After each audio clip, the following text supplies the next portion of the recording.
What's up, y'all? How y'all doing? I'm Mo Sounds, and this is Eats4Beats.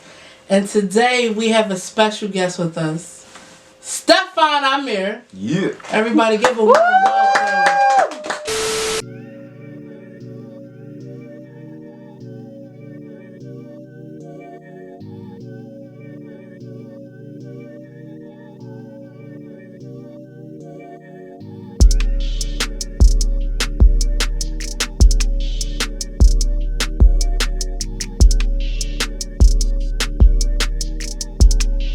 Thank you for being here. I'm glad as hell to be here. Thank you. Well, of course, this is what we do. So, our house chef, Chef Fatty, prepared something magnificent for us. Magnificent. Please tell us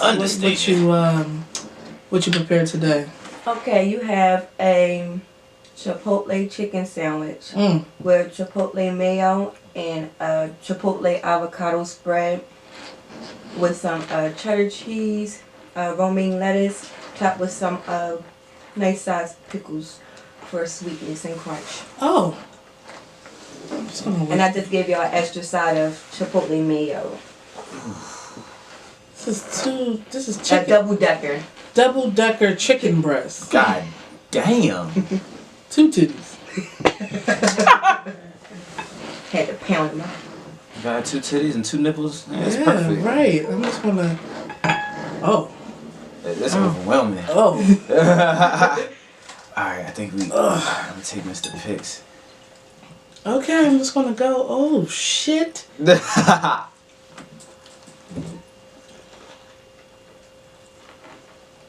Oh wow. How you feeling? I'm knocking. No what? This is I don't even know where to start. I'm kinda like Oh my god. damn. Oh shit. Get in there. Wow. Damn. That's it. That's the one right there. Damn. That is definitely the response for that. I'm overwhelmed. I keep knocking my little sauce off. Popeye's where? They could never. They could never. Wow. What's this, the Chipotle? Yeah, the Chipotle. Yeah, this is good. It's like a family recipe or something. I actually just came up with it today. Oh my goodness. So Yeah, she does that. Oh yeah. like I'll write down recipes, but I wing it mostly.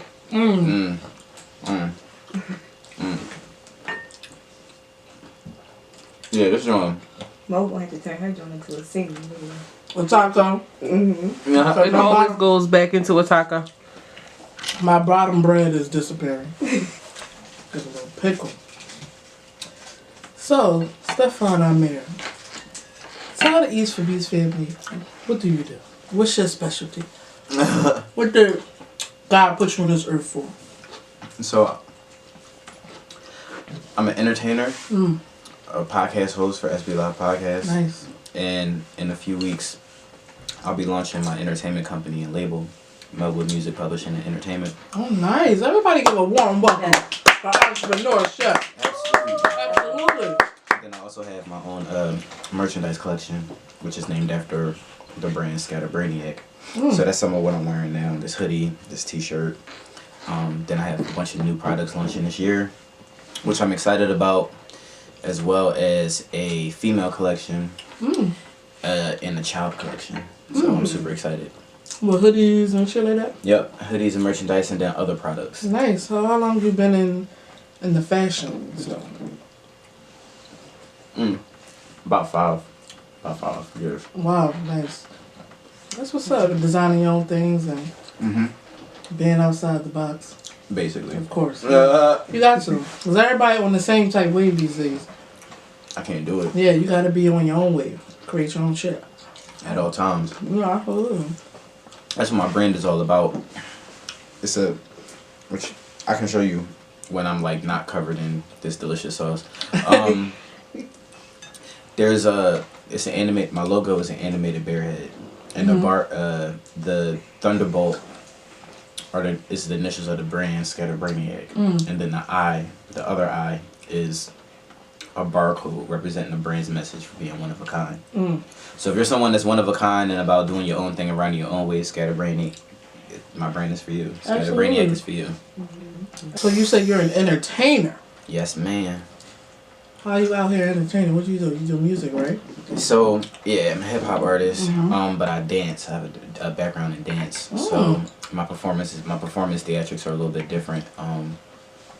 Bars and everything, but then you still getting the show. Nice. So I have 4 backup dancers, a drummer, live drummer. It's kind of a big production. Yeah, as it should be, and that's what we need because we get tired of these fucking rappers just sitting there, walking back and forth, grabbing themselves, going back. You know what I mean? Just regular shit. So it's good that you have a performance. How long you been dancing? I'm 26. So, about since I was 11, so 10 plus years. Yeah. Oh. Okay. Yo, this is like, my life is like changed for real. Oh shit. Chef Baby out here changing lives. Changing lives. She done touched my soul. Yo. That sound like a woman you married. She done brought me back to the Lord. Oh shit. Like, I'm sorry, chicken, but you had to go to make this joint. Like, I mean, I'm sorry. I'm sorry. That's what it's about. Can I get a little napkin? No, we got a no wipe situation. What is that next one? Is that like a rolling show? Like a rolling It is a show? rolling show, but the mayo kind of got up in my nose a little bit. I was hoping I at least could blow my nose. That's the rules. Yeah. That's the rule she made. Yeah, I made the rules. You're right. Hey. But Are you gonna say rules meant to be broken? No. Okay. Nothing. No. I ain't gonna lie to you. I break rules all the time. But you said you was dancing and you've been entertaining and you spit, right? I heard some tracks of you spitting. Do you sing as well? I play with singing, but You play with singing. Why do you play with singing? Is that like a Drake thing? Right. Why do you play with singing? because before I focused on hip hop, I used to want to be a singer. Oh, nice. Okay. And the Lord had His own gracious way of letting me know that was not my calling. Oh shit. But that makes sense though. A lot of singing, dancing ass niggas, they sing. Yeah. Not this one. Not So, but it is kind of true though. If your music don't really have harmonies in it, it's kind of out of date. Yeah. You know what I mean? And it appeals to the ear different. I'm kind of like inspired by like early 2000s music. So like that early turn of era of that whole sound of just The music. fashion was horrible though. Okay, so we ain't going back to the baggy shit, but I mean, I'm saying it in the sense of like music, like just the music. So it's like my music has slightly, it kind of gives you that nostalgic feel of that era, Absolutely. modernized. So 2000 had some good hits. 2000 did have some good hits. I like it. That whole decade that was a turn of a whole new decade. Yeah, that was a good time.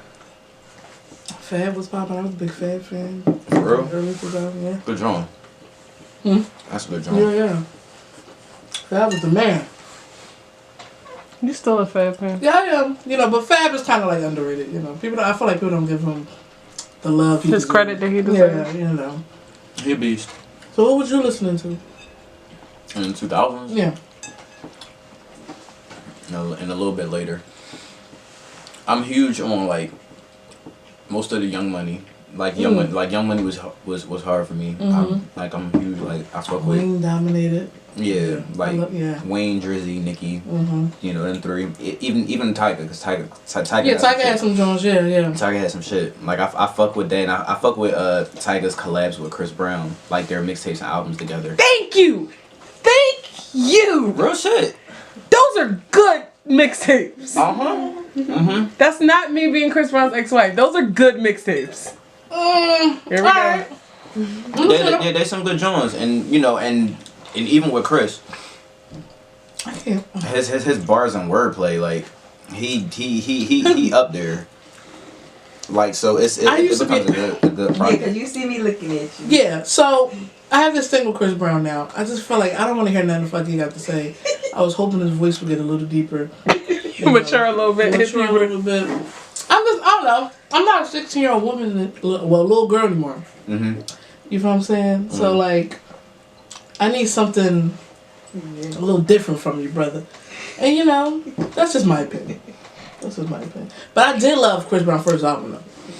I was a big fan. I had posters all over my walls. Oh, that is a classic album. Yeah, absolutely. I don't think any album will be as. I don't think any. I think my next. Don't get me wrong. I fuck with every Chris Brown album. Like everyone has like certain shit about it I fuck with. Well, what the most recent one? Did he have a little reggae little situation going on in that? He And a couple had. records that had. Yeah, because I think the last one that he did was that Half a Moon? What was the name of Chris Heartbreak on the Brown's? Full Moon. Heartbreak on a Full Moon that had 32 songs on it. 40.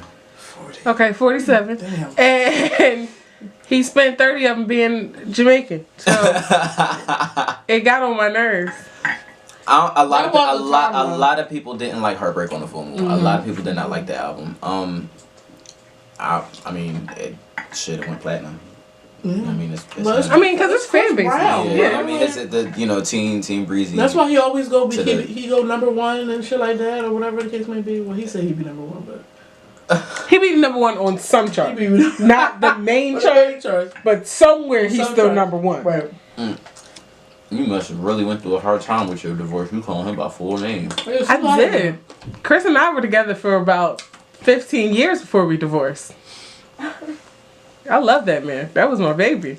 It just got too deep. Then his coke habit got stronger and you couldn't take His it. coke habit got stronger. The women got different. It was just a lot. Woman got the He was always on the road. He's always on the road. Come back with babies. It's just a lot. It's a lot on me. oh man. Couldn't take it anymore. It's a lot. I'm gonna do 2 more kids. Oh my goodness. Shout out to Chris Brown and his new baby. Yeah, shout out to Chris Brown and his new family. Oh, that's too funny. But yeah, his first album is a classic. His top albums from him are of course the first one. I fucked with Graffiti. I thought Graffiti was a very raw album. Yeah, I fucked with Graffiti. And then Fame. Fame was good. Fame was my shit. Fame was a great album. And then that was like literally, that was right after that I started fucking with him. I haven't really heard anything that I like. A few Jones, like a few singles and shit that he dropped because I heard it so many times. No Guidance is my shit. Yeah, That's my fucking that shit. was good, and it was a good thing that him and Drake was on a track together. You know, it was good for music. I felt like I was wondering, like, you know, obviously, like, they done brought each other out on stage for the, you know, each other's tours and shit. So I knew that their relationship was getting better. But I hate it when you see a music video with 2 artists and when they collab, and then like when you see the video, the 2 artists are not together in the video. Yeah, that's strange. Like y'all, it look like y'all shot on different days. Yeah, like, you know, it's like sometimes scheduling and shit like that. But I mean, like, for a Drake and Chris collab, you want to see that. Yeah, you like want to see them Motorsport. interacting. Yeah, it's like Motorsport.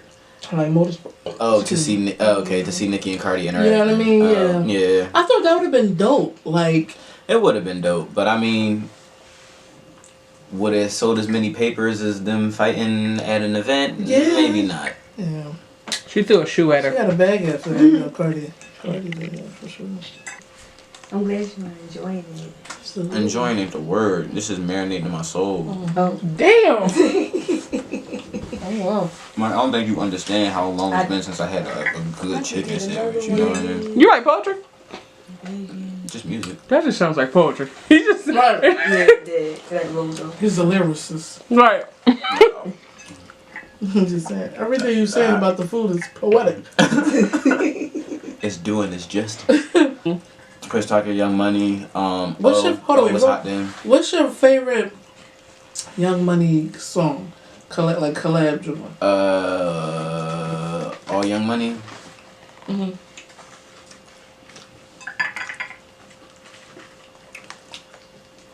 Honestly, I would have to go with C Now.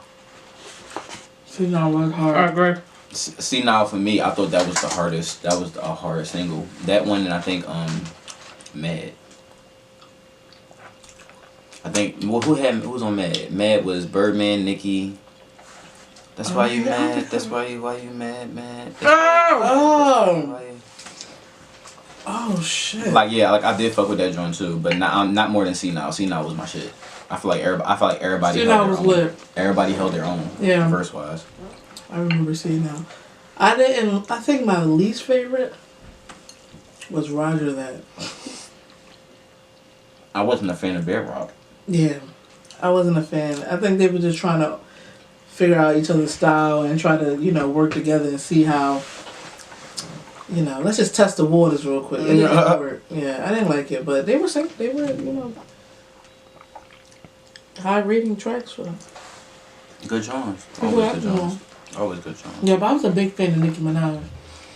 Yeah, Nicki. I fuck with Nicki. She's my personal favorite female MC. Personally. Personally. Wow. But still? Yeah. Wow. She got some certain features she doing her thing. Just again, that's my personal opinion. Yeah, absolutely. That's interesting. Who else? I'm coming across a lot of Nicki fans. For real? Like the whole house, we like Cardi. I fuck with Cardi too. Yeah. I fuck with I Cardi. like Team Cardi. Like with the whole, the whole beef or whatever. I chose a side. I did. I think my whole thing about Nicki was I just wanted her to be better. I really just wanted her to handle things better. I don't think to me she just. Listen, I'm a grown man. They are grown women. Their That's a beef fact. ain't got nothing to do with me. As long as me as a consumer is entertained by the craft you are putting out, that's what I focus on. If y'all That's ain't why cool, I really appreciated motorsport. You know what? But even with motorsport, I feel like everybody did their thing on that song. Yeah. You know what I'm saying? Yeah. I like, people like ask me like, all right, well, who verse you thought was better? I'm like, you really can't. Everybody killed it. You can't really compare the verses because Cardi's verse was very Cardi, Nicki's verse was very Nicki. I agree. If you could put one on the song, who would it be? If I could put one on a song, one. You can only pick Nicki or Cardi. I would put Nicki on the song automatically. Automatically, but that's only because of the same. She's someone who's influenced me, so vibing off of that style and that influence would be crazy. Now, obviously, collabing with someone like Cardi would be hard because I'll be doing shit that I really don't do, like trying to speak Spanish, knowing I only speak but it'd be worth the collab because it'd be a real creative joint. I think. One of the things that I really do like about Cardi that I think is thorough is her transparency. Yeah. Because I think, the more transparent you are as an artist and the closer and more connected to your fan base feel, the longer your career is going to sustain itself. Yeah, absolutely. That's a fact. Because you feel like she's accessible and relatable, but unaccessible to the point that it's not like you're building a friendship with this person. Right. You feel what I'm saying? So you think people buy in more of her personality than the music? Absolutely. Yeah. Absolutely. I think that's a part of her ploy. That's what makes her. That's what makes it. You feel what I'm saying? Yeah. That's what makes it what it is. It's because she can just be thorough and upfront about it and just tell you what the fuck it is. Yeah. People feed off of that. Absolutely. That's why I fucks with her. I think.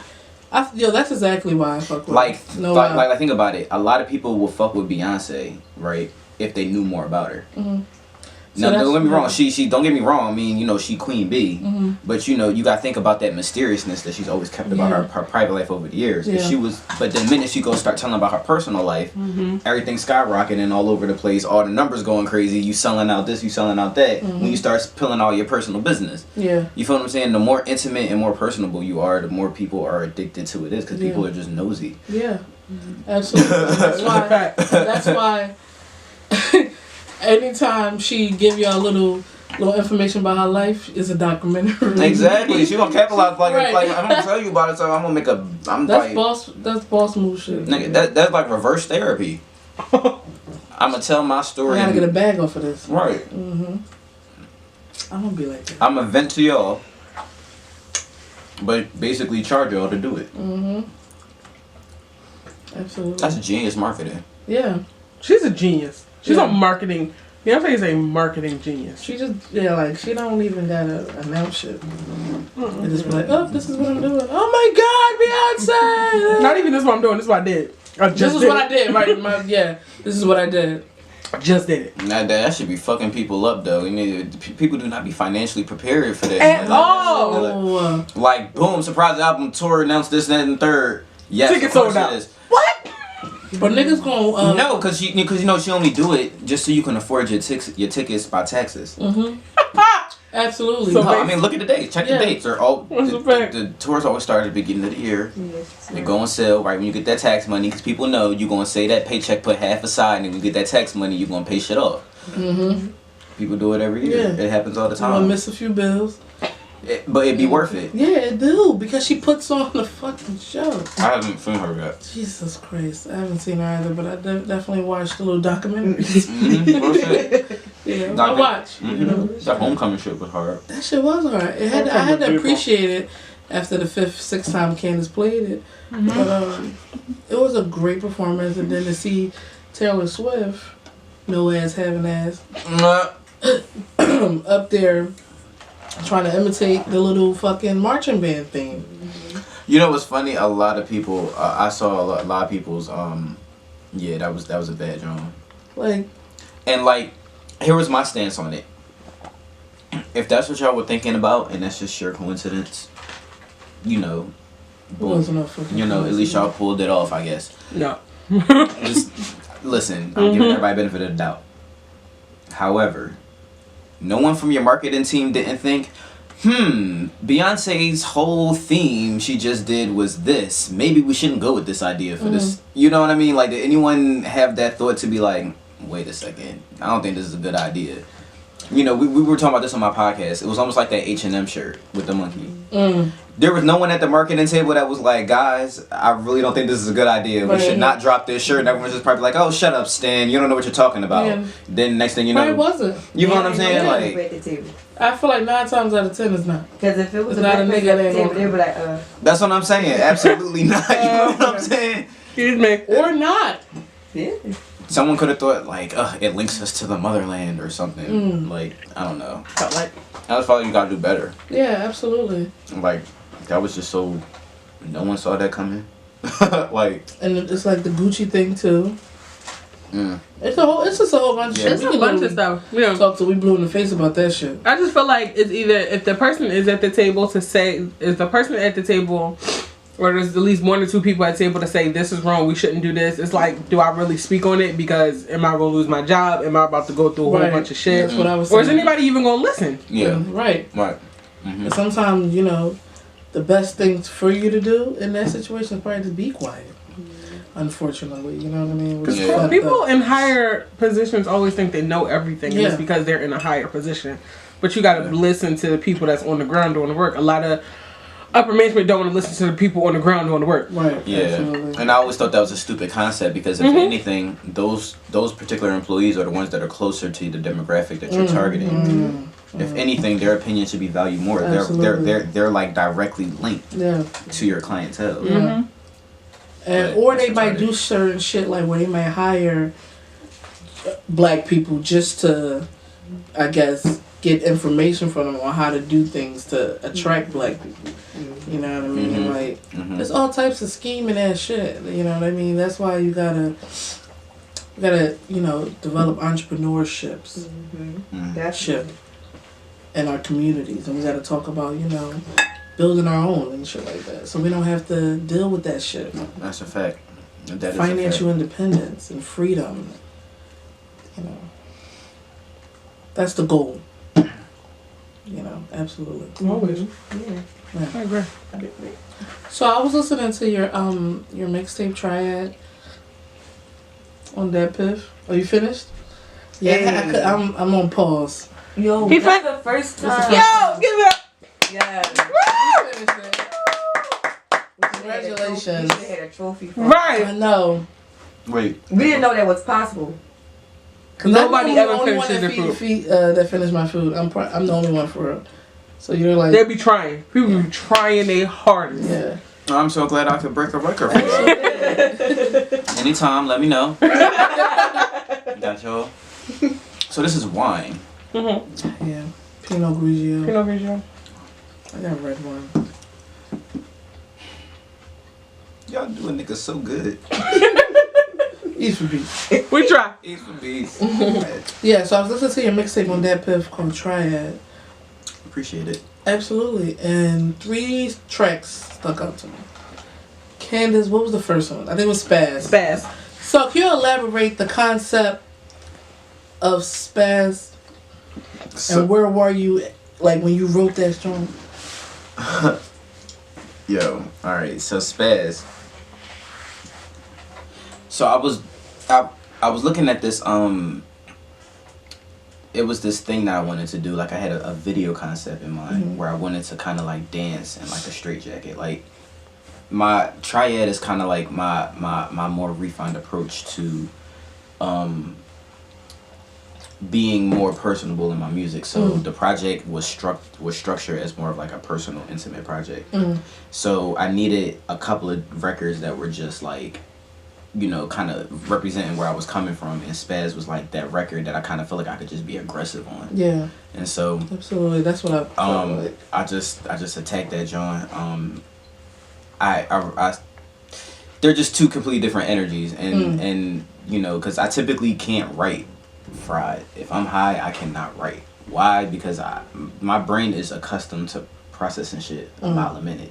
The minute that my brain is not running a mile a minute, slow, somebody slow you down. Exactly, Yeah. my brain can't focus. So, well, what kind of weed are you smoking?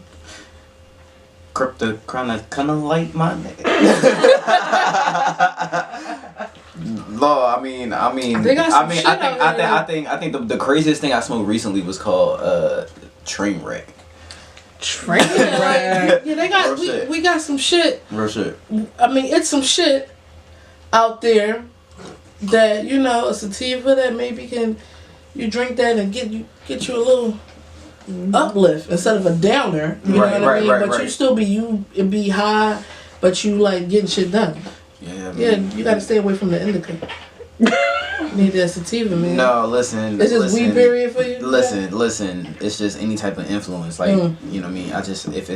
So what makes Spaz special is that the second verse of that song is the first verse I ever wrote fried. So I like that song because I feel like my second verse was harder than my first verse, and I was under the influence. So I was like, that's like the one and the only time that has ever happened like that. Like I wrote some other stuff fried, but then when I like sober up and go back at it, I'm like it. Yeah, that's you know what I mean. Like, I made a beat one time high, and you sober one day. You listen. What was this bullshit that I was creating? Sound like a fucking ringtone and shit. You know what I mean? I've been there, brother. So honestly, because it be this, I sit there and I be like executing the song the way that I hear it in my head. And then in the process of overhearing it and rocking myself to sleep and just falling asleep, and then when I come back in the morning, it's like, okay, what the hell was I doing? That shit sound like that. Like, yo, it just sound like you want to be down here making noise. Like, right. You just down here making noise for no reason. Wasted fucking 5 hours. And electricity. Yeah. Like, just drawing. Like, making all this noise for no reason. All right, I got another one. What's the other track? 60. That's my shit. Shout out to my boy TG. Yeah, that joint was hard. I really like that. That's my shit. Where'd I meet TJ? Man, shout out to my boy TJ. He in Cali now. He invited me out to one of his events. My boy TJ, he invited me out. He had an event at Voltage. He called me out to perform, so I opened up the show for him. And that's where I met TG at. Me and TG was like, yo, I fuck with your set. You know, let's link. That same week, we set up a date to link. Hit the studio, so we had to send the records back and forth. So he was like, I got this idea. And he sent me his verse and like a rough sketch of what he was going for 60. So he was like, you know, he'll be leaving from Philly, but, you know, we wanted to make sure we got our session in. Yeah. So, you know, we wrote our verses, got them Jones done, booked the studio session, linked in the studio, knocked them Jones out, and I'm like, yo, bro, I want this Jones on my mixtape. Like, yeah, that Jones was hard. Yeah. Like that joint, like it's on. And that was him on the hook, right? Yeah. Yeah. Yep. It was really good. Top down in the winter, 60 degrees in December. That's my that was shit. lit. That's my shit. That's my fucking boy. I'm so mad he in Florida right now. Like we got link. We got some more magic. I gotta have him on my album. Word. All right. This is the last one. No more love. No more love. I thought that was crazy. You had the little drawing in the beginning. What was the voicemail? Yeah. Yeah. You know, listen.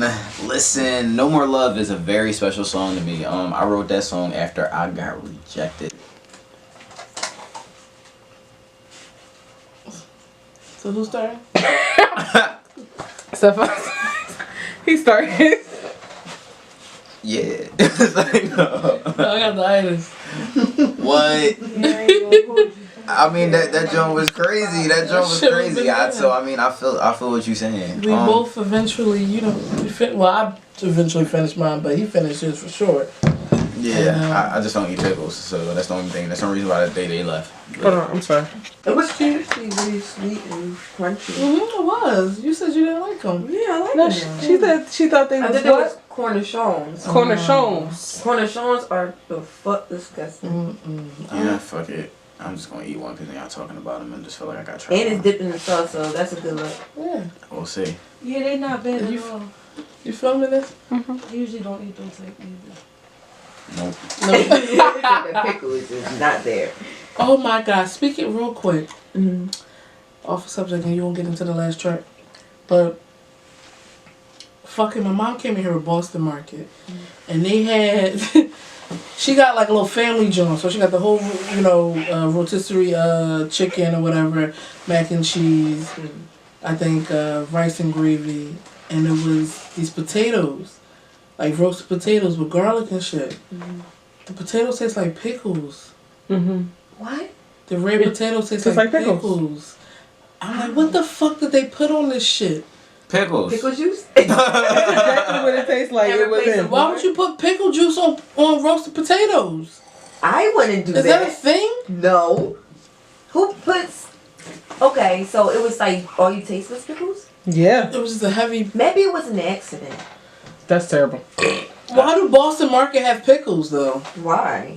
And why do you... If you don't have pickles, that's a bigger problem. So what makes the pickle the juice pickle? coming from? Is the vinegar. It's the brine, yeah. It's like It must have been some vinegary brine pickle-ness. and they drizzled it on top, maybe. I don't know what the fuck was it. But No, yeah, that sound bad. I don't That's even like not Boston good. Market. I talked so much shit about it. So my mom brought it in here. She was like, Mo, it's good. Try it. The chicken tastes like dry kneecaps. I have deceased. So we just ate human. That's No, what- I'm you saying... talking about dry kneecap. No, So like not necessarily. I'm just saying how dry that shit is. Like it's like knowing on somebody. Okay, just food spread so good.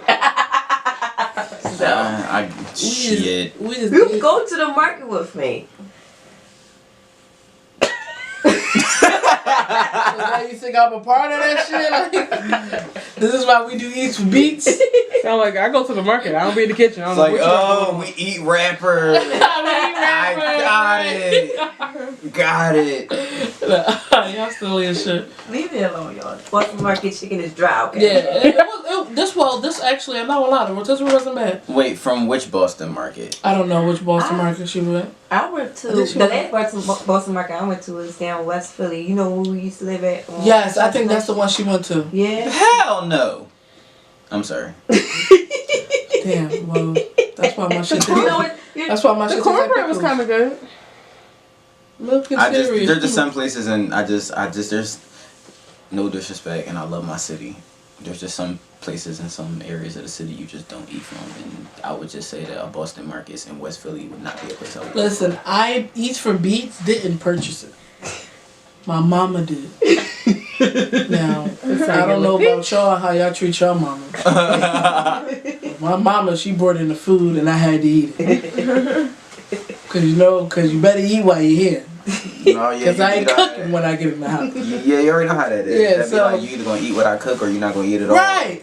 That one, I did though. You know how I be in the black family. Absolutely. Mm-hmm. It's like, no, little Jimmy, we're sending you to dinner with no food. It's like, shit, you get if you want to, you don't, you don't. won't be hungry. You'll be a hungry ass child, like, you know how that shit be. Name of the No track. More Love. No More Love. That's my shit. That's my shit. Mm. I like that song. I liked it too. So, what was you feeling in that joint? Obviously, a little disappointment. No, I mean, I was like, I'm somebody who like I don't date. Mm-hmm. I don't get into all that. Yeah. That's for people who have time. I'm not that guy. So every now and again when I run in this like any type of situation that I might want to invest my time into, Mm-hmm. like it seemed like everybody wasn't interested. Yeah. But everyone had the same first letter in their name. Oh wow. So it was like weird. So I was in LA at the time for the BT experience, and I was promoting this mixtape, Mm-hmm. the Triad mixtape, and then in the process of doing that, I got like a DM from a message that I had sent like sometime prior to or whatever, basically saying I appreciate. It's basically like a rejection. Mm-hmm. I ain't even gonna get into what the message said. But it's basically one of them Jones. And so when I started creating the song for No More, like I wrote the song in LA that night. Just out of feeling what I was feeling. So to recreate the feeling of the DM, I had the voicemail added to kind of recreate what the DM has said. Yeah, and that was lit. That was lit. Like, I thought it was a real, like, actual joint. I was about to say, damn, he bold as shit for putting this joint out there like that. Yeah, that would be crazy. Right, that would be crazy. Like, damn, like... That would be crazy.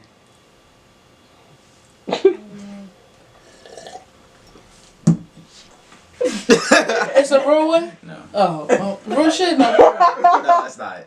Alright. It's not. I had I was saying, that's getting real personal. Right I actually had a friend of mine who's a singer. It was convincing as fuck too. It was really convincing. Like, I know she did a good joint. She did a good joint. Oh shit. If you pay attention, that's kind of like the theme of the mixtape was voicemails. Mm-hmm, yeah. So from the intro and then that there's a song with me and my man Curseword. Shout out to my boy Curseword. We have a song on there called "Turn It Over," produced by my boy Eats4Beats. Shout out to Eats4Beats. And there was a voicemail on that record. So I just kind of wanted to do this whole I've been going for a minute kind of theme because it had been a while since I had dropped anything. So I kind of took that approach to the project with that building the anticipation. So yeah, I'm actually very proud of the Triad project. And, it was really dope. I appreciate. Yeah. There was a whole theme I into that. So that was my most personable project. So why you didn't put it out more like an album? There's a few of the songs on there that are original, and then there's a few of those that were just kind of like free beats. Oh, okay. So I couldn't really sell the project. That was my next question. But I did release like alongside of that there was like a visual kind of like a visual poetic prequel that I kind of just shot and put out called interesting. It's like the Triad prequel, but it's called something that I can't think of right now. Okay. Terrible. And that's the wine. I don't know if that's the wine or if that's the whatever that is, but yeah, this is really it's good. probably the sandwich. Got me all fucked up in the game. Thank you. It's called I Got me to take 5. Got me all fucked up in the game. Got me tripping. I Am. It's called I Am. Oh, nice. Okay. So it's a visual collection. Each is a different story. Kind of like poetic stories that metaphorically are to be interpreted by the listener. Like a lemonade type situation. Not exactly. Okay. Like when you said is a visual. Yeah. So it's poetry. Oh, okay. I'm sorry. That is constructed by a bunch of metaphors and subliminals, meant to be interpreted however the listener interprets them. Okay. But the visual itself interprets how I felt in the state. Okay. Of the thing. So Word. Of whatever. So that was kind of like my prequel to the project. So you can check that out. That's available now on YouTube. Just search Stephon Amor. I would love to check that out. I definitely would do that. So I heard you say a little bit something about an album. Yeah. So you're working on. Yes, I am. I am. I'm debating whether now I want it to be an album or an EP. But as of right now, it stands as an album. Why are you contemplating that? Like, what's the reasoning? Just the how much music I want to release at one time. Okay, yeah. That's really all it boils down to. Right now I have a collab mixtape out now with my boy Cursor called I'm in frame. Okay. with my boy Cursor called Nightmare the mixtape, and it's a project that we released on Halloween last year. Is that on Yes, that is okay. also on that Piff. That's everywhere you can download mixtape. That's the most recent? Yes, that's the most recent one out. Okay. And then so the next single we're dropping off of that project is actually our record called Bad Girl, which the video is almost done. We're super excited about it. It looks incredible. It's a Caribbean inspired record. Mm-hmm. So we kind of take it a little bit to the island, so give it a little bit of the island feel. That's so what's up, yes. So I'm super excited about that. That's coming to you guys way soon. And then my boy Cursor will be dropping his next mixtape, Stage 2 Progression. Mm-hmm. While I drop my album. So okay. Everything's cool. So right now we got our collab mixtape out now. You can go download that. Nightmare the mixtape available now on that Piff and Spirilla and all them other good spots. And then Spirilla still around? Yeah. Wow. Wow. They still kicking. It's also on SoundCloud. But yeah, check out the Nightmare mixtape. The Patience music video out now. Catch part 2 of that coming in the Bad Girl music video. I cannot wait for you guys to see that. When do that drop? Soon. Soon, okay. There's a marketing trick that we're actually kicking off. So, just stay tuned. Stay tuned. Absolutely. Well, Stephon Amir, I just appreciate you coming through. Not a problem. Telling the Eats4Beats family everything that you do, how you're an entertainer and creative individual, and sharing the breakdown of these tracks that I personally listen to. I really appreciate you. Thank you. Chef Fatty, thank you. No, sweetheart, thank you. There's no problem. I love seeing you guys enjoy my food. And the fact that you finished it first, like, I gotta stop underestimating myself for sure. Absolutely, man. Oh yeah, that's a fact. No, I'm gonna give you my card. No, absolutely. Yes. Where can they find you on social media and everything? You guys can follow me at Stephon Amir, STEPHONAMIR. And just search the link in my bio. It'll have a link to everything else, the podcast and the merchandise, the label, everything else that's anything to do with me. Absolutely. Almost sounds. I got the itis. I'm high. I'm a little drunk. So I'm gonna make this quick, but let's give a big shout out to Chef Fatty again. That makes all this happen. Candace Jasmine, our executive producer, also my little boo over there. You feel what I'm saying? Hi, baby. We'll make all this happen. I got my good friend here, the good friend Infinite in the building. Here, indulging in the mukbang shit too as well. Stephon Amir, thank you again. Our merch, you can see I got on the Eats4Beats. Oh, hoodie, I definitely got a cop up. All black, absolutely. The link is in our Instagram page bio. Cop that Scatterbrainiac while we at it. Yes, too. absolutely. Shit. Yes. We can trade. Let's trade. Yeah. You Done. give me one, I give you one. Done. Bam. See, supporting black-owned businesses, bringing the connection together. Okay, that's what we do here at Eats4Beats. But I'm gonna wrap this up because I'm lit. So almost sound. Knowledge is free, wisdom is earned, and it's Eats4Beats, baby. Thank you.